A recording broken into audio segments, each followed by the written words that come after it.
नमस्कार दोस्तों। प्रस्तुत है पवित्रा अग्रवाल जी द्वारा लिखी कहानी चमत्कार का इंतज़ार। मम्मी जी किसी सत्संग से लौटकर आई थी। वह बहुत खुश नज़र आ रही थी। आते ही मुझसे बोली, सपना आज एक बड़ा अच्छा समाचार सुनकर आई हूँ। गुजरात में एक माता जी हैं। उनके आशीर्वाद से कई निसंतानों की गोद भरी है। सुना है उन्हें बस कुछ हजार बच्चों का आशीर्वाद देने का वरदान प्राप्त हुआ है। शायद इसीलिए जगह जगह से सैकड़ों लोग वहां जा रहे हैं। कई जगह से स्पेशल बसें भी जा रही हैं। तू भी अर्जुन के साथ वहां चली जा। हो सकता है हमारे यहाँ भी कोई चमत्कार हो जाए। उनकी बातें सुनकर मैंने चुप रहना ही उचित समझा। अब तक उनके कहने पर न चाहते हुए भी मैं कई जगह भटक चुकी हूँ। अब और कहीं जाने का मन नहीं करता। सपना तू चुप क्यों है? कोई जवाब नहीं दिया तूने। यदि अर्जुन चलने को तैयार हो जाए तो चली जाऊंगी मम्मी। वैसे आप स्वयं अर्जुन से क्यों नहीं कहती? मम्मी चुप रहती हैं। मैं जानती हूँ वह अर्जुन से कुछ नहीं कहेंगी, क्योंकि अर्जुन का इस सब में विश्वास नहीं है। मम्मी कहेंगी भी तो अर्जुन साफ मना कर देंगे, इसलिए वो मेरे ही पीछे पड़ी रहती हैं। मम्मी जी से गुजरात की माता जी की चर्चा सुनकर मुझे अपनी सहेली गरिमा का स्मरण हो आया। हम दोनों ने एक साथ हाई स्कूल पास किया था। उसके बाद उसने पढ़ाई छोड़ दी थी। 3 माह पूर्व ही वह मुझसे मिली थी। बहुत खुश नज़र आ रही थी। शर्माते हुए उसने बताया था कि वह शायद माँ बनने वाली है। 3रा महीना चल रहा है। मैंने कहा था शायद का क्या मतलब है? कोई शक है तो डॉक्टर को दिखा ले, टेस्ट से पता चल जाएगा। वह रहस्यमय ढंग से मुस्कुराई थी। न तो मैं डॉक्टर के पास जा सकती हूँ और न कोई टेस्ट करवा सकती हूँ। जिनके आशीर्वाद से मुझे ये सौभाग्य प्राप्त हुआ है, उनका स्पष्ट आदेश है कि बच्चा होने तक न तो किसी डॉक्टर को दिखाना है और न ही कोई टेस्ट करवाना है, न कोई दवा खानी है, वरना आशीर्वाद नहीं फलेगा। मेंसेज तो मेरा बंद नहीं हुआ है। फिर तो गर्भवती नहीं है। माता जी के आशीर्वाद से जो महिलाएं गर्भवती होती हैं, उनका मेंसेज बंद होना जरूरी नहीं है। खास बात तो ये है कि बच्चा 9 महीने से लेकर 18 महीने के बीच कभी भी हो सकता है। मैं अविश्वास से भर उठी थी। गरिमा, मैं डॉक्टर तो नहीं हूँ, किंतु अपने ज्ञान के आधार पर कह सकती हूँ कि गर्भवती होने का पहला लक्षण मेंसेज बंद होना ही है। दूसरी बात, बच्चा 9 महीने ही माँ के गर्भ में रहता है, 10, 15 या 18 महीने नहीं। लेकिन सपना ये सच है, हमारी पहचान की जितनी भी महिलाएं माताजी के आशीर्वाद से गर्भवती हुई हैं, सबका हाल मेरे जैसा ही है। फिर तुझे कैसे पता चला कि तू माँ बनने वाली है? माताजी ने कोई दवाई भी खाने को दी थी? दवा तो नहीं, किंतु प्रसाद में मिश्री और इलायची दी थी और कहा था इसे पीसकर 1 महीने तक रोज सुबह खाली पेट कच्चे दूध के साथ लेना। उनके पास से लौटते ही कुछ ही दिन बाद से मेरी तबीयत खराब होने लगी। भूख नहीं लगती, खाने से अरुचि होने लगी, सारा दिन लगता उल्टी हो जाएगी। लक्षण तो सारे वही हैं। अब कुछ दिन में फिर उनके पास गुजरात जाना है। मेरी बात मानकर सपना, एक बार तू वहाँ भी हो आ। तुझे सफलता मिली तो मैं भी हो आऊँगी, पर अभी नहीं। फिर तो माताजी के पास वरदान देने को कुछ बचेगा ही नहीं। कोई बात नहीं कहकर मैंने बात को टाल दिया। पर आज मम्मी जी की बात सुनकर मैं गरिमा का हालचाल जानने के लिए उत्सुक हो उठी। जब मैं गरिमा के घर पहुंची तो उसके यहाँ कोई छोटा सा आयोजन था।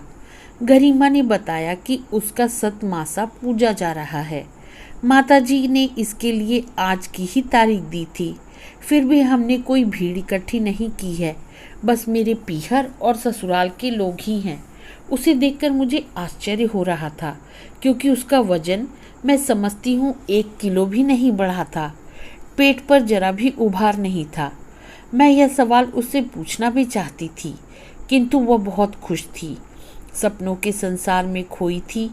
फिर भी एक सहेली होने के नाते मैंने कह दिया था, गरिमा, माताजी के आशीर्वाद के प्रति इतनी आस्थावान भी मत होना कि आशीर्वाद के न फलने पर तुम बेहद निराश हो जाओ या मानसिक रोगी बन जाओ। मन ही मन यह मानकर चलना कि माताजी का रचा संसार छलावा भी हो सकता है। सपना तो बिल्कुल ठीक कह रही है। मैं भी पूरी तरह आशावान नहीं हूँ। मेरे मन में भी शंकाएं समाई हुई हैं, पर मेरी सास पूरी तरह आश्वस्त है। एक बार मैंने उनके सामने शंका प्रकट की थी तो उन्होंने मुझे नास्तिक कह डाला था और यह भी कहा था कि किसी आशीर्वाद के फलने के लिए उसमें पूरा विश्वास होना जरूरी होता है। तब से मैं चुप रहती हूँ, वरना सब दोष मुझे दे दिया जाएगा। वैसे माताजी के घर में बहुत सी ऐसी माताओं के फोटो उनके बच्चों के साथ लगे हुए हैं जिन्हें माताजी के आशीर्वाद से बच्चे हुए हैं। वहाँ मुझे कई महिलाएं मिली जिन्होंने कहा कि उन्हें माताजी के आशीर्वाद से संतान सुख मिला है। मैं गरिमा को अधिक निरुत्साहित नहीं करना चाहती थी, किंतु मन में कई सवाल थे कि संतान सहित महिलाओं के फोटो लटके होने से ये कहाँ साबित होता है कि जो कहा जा रहा है वह सच है। जिन महिलाओं ने स्वयं ये बात कही कि वह उनके आशीर्वाद से माँ बनी है, वह उनकी एजेंट भी हो सकती हैं। मेरी इस मुलाकात के 3-4 महीने बाद एक दिन गरिमा मेरे पास आई थी। कुछ निराश दिख रही थी। कह रही थी 10-11 महीने तो हो गए और कुछ महीने इंतज़ार कर लेती हूँ, उसके बाद पुनः अपनी डॉक्टर के पास इलाज के लिए जाऊँगी। मैंने गरिमा से पूछा, तुम्हारे परिचितों में कोई महिलाएं गर्भवती थी, उनको कुछ हुआ? एक महिला ने तो 5वें महीने में सोनोग्राफी करवा ली थी। माताजी ने इन सब के लिए मना किया था, इसीलिए नहीं हुआ होगा। एक महिला जल गई थी तो डॉक्टर से इलाज कराना पड़ा और दवा भी खानी पड़ी, शायद इसलिए उसे भी कुछ नहीं हुआ। लेकिन मैंने अब तक एक बार भी दवा नहीं खाई है। कई बार तबीयत खराब हुई, किंतु डॉक्टर के पास नहीं गई। देखो क्या होता है। वैसे मेरी सास की पहचान में एक औरत को आशीर्वाद प्राप्त करने के 15 महीने बाद बेटा हुआ है। इससे मन में विश्वास ने फिर जड़ें जमाई हैं। तुझे उस महिला का पता मालूम है? मैं उससे मिलना चाहती हूँ। सपना, एक दिन तू मेरे घर आ जा। सासू जी के साथ उसके घर चलेंगे। एक दिन मैं अचानक गरिमा के घर पहुँच गई। वहाँ कुछ महिलाएं बैठी हुई थी, किंतु गरिमा वहाँ नहीं थी। पूछने पर उसकी सास ने बताया कि वह बीमार है और अपने कमरे में है। क्या हुआ गरिमा को? देखने में तो भली चंगी है। डॉक्टर की समझ में भी कुछ नहीं आया। वैसे भी हम अभी उसे कोई दवा नहीं दे सकते। अपने कमरे में वो उदास लेटी थी। गरिमा, क्या हुआ तुझे? कुछ नहीं, बस डिप्रेशन है। डिप्रेशन का कारण तू भी जानती है और मैं भी। क्यों अपने को मानसिक रोगी भी बना रही है?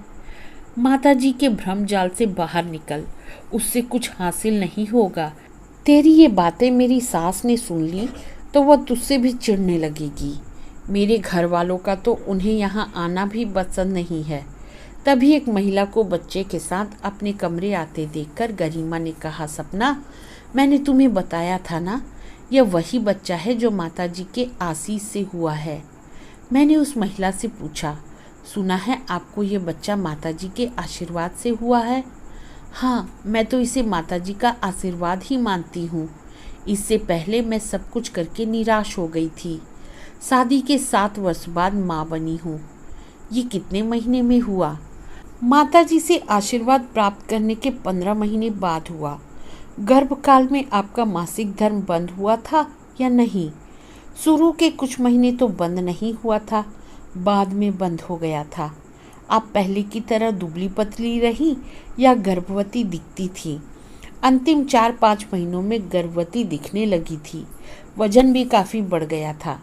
मैं समझ गई थी कि माँ बनने का समय 9 महीने से 18 महीने तक क्यों रखा गया है। इस बीच कुछ महिलाएं यदि प्राकृतिक रूप से गर्भवती हो जाती हैं तो उसे भी माताजी का आशीर्वाद ही समझा जाएगा। खून, पेशाब या कोई भी परीक्षण इसलिए मना है कि भेद खुल जाएगा। फिर भी किसी ने उत्सुकतावश टेस्ट करा भी लिया तो ये तो पहले ही कह दिया गया है कि इन स्थितियों में आशीर्वाद नहीं फलेगा। कोई दवा खा लेने से भी आशीर्वाद व्यर्थ हो जाएगा, जबकि 18 महीने की इस अवधि में बिना किसी दवा के रहना भी हर एक के लिए संभव नहीं है। कोई ना कोई दवा लेनी पड़ जाती है। फिर मजबूरी में उन्हें विश्वास करना पड़ता है कि माताजी के निर्देशों का पालन नहीं किया गया, इसलिए सफलता नहीं मिली। माताजी पर अविश्वास की गुंजाइश कम ही है। सब भोली भाली जनता को बेवकूफ़ बनाने के तरीके हैं। आश्चर्य तो तब होता है जब पढ़े लिखे जागरूक लोग भी इस जाल में फंस जाते हैं। मैं घर लौटी तो मम्मी जी ने पूछा कहाँ चली गई थी। अपनी सहेली गरिमा के घर गई थी। वह भी माताजी के आशीर्वाद से गर्भवती है। 11-12 महीने तो हो गए, अभी तक तो कुछ हुआ नहीं है। अभी भी वे सब चमत्कार का इंतज़ार कर रहे हैं। वह डिप्रेशन का शिकार हो गई है, फिर भी इलाज की तरफ कोई ध्यान नहीं दे रहा। उसे पागल बनाकर छोड़ेंगे। उसने भी कोई दवा खा ली होगी या कोई टेस्ट करा लिया होगा, या फिर वह भी तेरी तरह नास्तिक होगी। सुना है माताजी के आशीर्वाद कई ऐसी औरतों को भी बच्चे पैदा हुए हैं जो ऑपरेशन करा चुकी हैं या जिनकी बच्चेदानी निकाली जा चुकी है। भगवान की लीला अपरंपार है, बस उसमें विश्वास होना चाहिए। मम्मी जी, आप भी कैसी कैसी बेसिर पैर की बातें पर विश्वास कर लेती हैं। यह सब गलत प्रचार है। लोगों की अज्ञानता का फ़ायदा उठाया जा रहा है। हम पढ़े लिखे लोग भी ऐसे जाल में फंसने लगे तो व्यर्थ है हमारी पढ़ाई। तुम लोग पढ़ लिख कर नास्तिक हो गए हो। न अर्जुन सुनता है न तू समझती है। एक बार मेरी बात मानकर तुम भी वहाँ चले जाते तो तुम्हारा कुछ बिगड़ जाता। मम्मी जी, पता नहीं मैं आस्तिक हूँ या नास्तिक, बस इतना जानती हूँ कि डॉक्टर ने हम दोनों में कोई खराबी नहीं बताई है। वैसे तो संतान प्राप्ति की नई नई तकनीक विकसित हुई हैं, जिसमें कुछ प्रतिशत लोगों को सफलता भी मिली है, लेकिन वह पद्धति बहुत खर्चीली और सफलता की कोई गारंटी भी नहीं है।